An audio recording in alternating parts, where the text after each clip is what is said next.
Sir group 4 exam, group 2 exam, 2A exam, group 1 exam, இந்த 4 exam தான் தமிழ்நாட்டில் இருக்கக்கூடிய நிறைய ஆஸ்பிரண்ட்ஸ் எழுதுறது. ஸோ இந்த எக்ஸாமை பொறுத்தவரையே கொஸ்டின் பேப்பரில் முதல்ல எரர் ஃப்ரீ இருக்கணும். ஏன்னா இன்றைக்கி காம்படிஷன் நிறைய ஆயிடுச்சுங்க சார். ஒரு 20 லட்சம் பேர் எழுதுகிறாங்க ஒரு குரூப் 4 எக்ஸாம்லாம். குரூப் 1 எக்ஸாமையே 2 லட்சம் பேர் எழுதுகிறாங்க. ஆப்சண்ட் ஆகுறாங்க.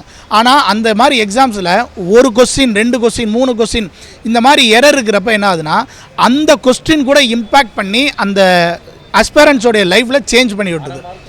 அரை மார்க்கில் கூட போஸ்டிங்லாம் விட்டவங்களாம் உட்காந்துருக்குறாங்க. இப்போ நாங்களும் இருக்கிறோம், என்னுடைய அஸ்பரன்ஸ் ஸ்டூடெண்ட் சைடும் இருக்கிறாங்க. ஸோ இவங்கெல்லாம் ஒரு கொஸ்டினில் ஒரு மார்க்கில் மறுபடியும் அந்த எக்ஸாமுக்காக 2 வருஷம் வெயிட் பண்ணவங்களாம் இருக்கிறாங்க சார். அதனால் கொஸ்டினில் எரர் ஃப்ரீ பண்ணுங்கள். ரிசல்ட் போகிறப்ப தயவுசெய்து கட் ஆஃப் ரிலீஸ் பண்ணுங்கள். இப்போ பக்கத்தில் இருக்கக்கூடிய ஆந்திரா பப்ளிக் சர்வீஸ் கமிஷன்லாம் ரிசல்ட் போகிறப்ப கட் ஆஃப் போட்டிருக்கிறாங்க சார். வெப்சைட்லேயே செக் பண்ணால் தெரியும்.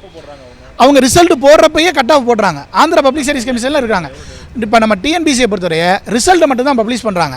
என்டையர் ப்ராசஸ் முடிஞ்சதுக்கப்புறம் கட் ஆஃபை நான் எக்ஸாம் எழுதுனது எப்போ அப்படின்னு நான் மறக்கிறதுக்கு பின்னாடி தான் அவங்க கட் ஆஃபே போடுறாங்க. 2-3 வருஷம் ஆகுது அந்த கட் ஆஃப் போடுறதுக்கு. அப்படி 2-3 வருஷம் சென்று தான் கட் ஆஃப் போடுறாங்கன்னா, நான் அந்த எக்ஸாம் மறந்து போன எக்ஸாமை 3 வருஷத்துக்கு முன்னாடி நடந்த எக்ஸாமுடைய கட் ஆஃபை நான் போய் அப்போ பார்த்து என்ன செய்ய போகிறேன்?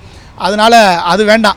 ப்ரைவேட் இன்ஸ்டியூட்டே எக்ஸாம் முடிஞ்சோன்னே இதுதான் எக்ஸ்பெக்டட் கட் ஆஃப்னு போடுறப்ப தேர்வாணையம் போர்டு ஒவ்வொரு எக்ஸாம் ரிசல்ட் போடுறப்ப கட் ஆஃப் போடணும் சார். ஸோ கட் ஆஃப் போட்டாங்கன்னா ரொம்ப யூஸ்ஃபுல்லாக இருக்கும். அதுக்கப்புறம் குரூப் 1 எக்ஸாம்ஸில் ஏஜ் ரிலாக்ஸேஷன்ஸ் அப்படிங்கிறத ரொம்ப நாளாக கோரிக்கையாக வச்சுட்டு இருக்கிறோம்.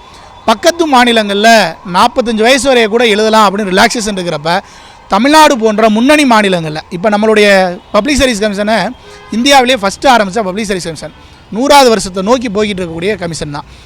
நிறைய விஷயத்தை நல்லா பண்ணுறாங்க, இல்லைன்னு மறுக்கிறது கிடையாது. இந்த ஏஜ் ரிலாக்ஸேஷனை இது போர்டு செய்ய முடியாது, கவர்மெண்ட் பாலிசியில் சேஞ்ச் பண்ணணும். ஸோ கவர்மெண்ட் குரூப் 1 ஏஜ் ரிலாக்ஸேஷன்ஸ்க்கு கொஞ்சம் முக்கியத்துவம் கொடுத்தாங்கன்னா நல்லாயிருக்கும் அப்படிங்கிறத திங்க் பண்ணுறோம் சார். அதுக்கப்புறம் சில போர்டில் எல்லாத்துலேயுமே இப்போ ரயில்வே போர்டில் எல்லாம் கூட கார்பன் சீட் கொடுக்குறாங்க, OMRல கார்பன் காப்பி கொடுக்குறாங்க. அந்த மாதிரி டிஎன்பிஎஸ்சியும் எக்ஸாம் முடிகிறப்பயே கார்பன் காப்பி கொடுக்கறதுக்கும் முடிவு பண்ணலாம். ஸோ கார்பன் காப்பி கொடுத்தாங்கன்னா இன்னும் வெளிப்படைத்தன்மையில் இருக்கும் அப்படின்னு நாங்கள் நம்புகிறோம். டிஸ்கிரிப்டிவ் எக்ஸாம் வைக்கிறாங்க அப்படின்னா, இப்போ சமீபத்தில் ஒரு அஸ்பரண்ட் வந்து ஆர்டிஐ ஃபைல் பண்ணி கேட்டதில் என்ன தகவல் கொடுத்துருக்காங்கன்னா, எவாலுவேட்டருக்கு இவங்க ஆன்சர் கீ கொடுக்குறாங்க. ஆனால் எவாலுவேட்டர்ஸ்க்கு நீங்கள் ஒரு கொஸ்டினுக்கு இவ்வளோ மார்க் தான் மேக்ஸிமமாக போடணும், இவ்வளோ மார்க் மினிமமாக போடணும் அப்படின்னு எந்த இன்ஸ்ட்ரக்ஷனும் கொடுக்கறது கிடையாது. Right, okay. ஸோ அந்த இன்ஸ்ட்ரக்ஷன் எல்லாமே இனிமேல் எவாலுவேட்டருக்கு தெளிவாக டிஎன்பிஎஸ்சி கொடுத்தாங்கன்னா அந்த எவாலுவேட்டர் பேப்பரை கரெக்டாக திருத்துவாங்க.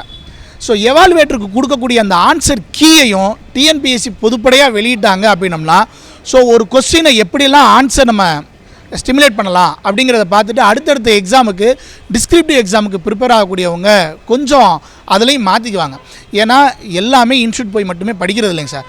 வீட்டில் உட்காந்து படிக்கக்கூடியவங்களும் இருக்கிறாங்க. மெயின்ஸை எப்படி எழுதுறது அப்படின்னு தெரியாதவங்களும் இருக்கிறாங்க.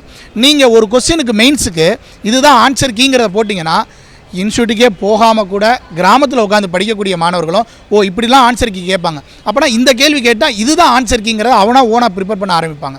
ஸோ ஆன்சர் கீ அப்படிங்கக்கூடியதை அவங்க டிஎன்பிஎஸ்சி ரிலீஸ் பண்ணணும். மெயின்ஸுக்கு ப்ரிலிம்ஸுக்கு கொடுக்குறாங்க, அப்ஜெக்டிவ்க்கு ஆன்சர் கீ கொடுக்குறாங்க. அந்த ஆன்சர் கீயில் எரர் இருந்தால் எக்ஸ்பர்ட் கமிட்டி போட்டு அதையும் ரீசால்வ் பண்ணுறாங்க. அதெல்லாம் ஓகே தான் சார். ஸோ என்னென்ன 4 ரிஃபார்ம்ஸ் வேணும் சார்?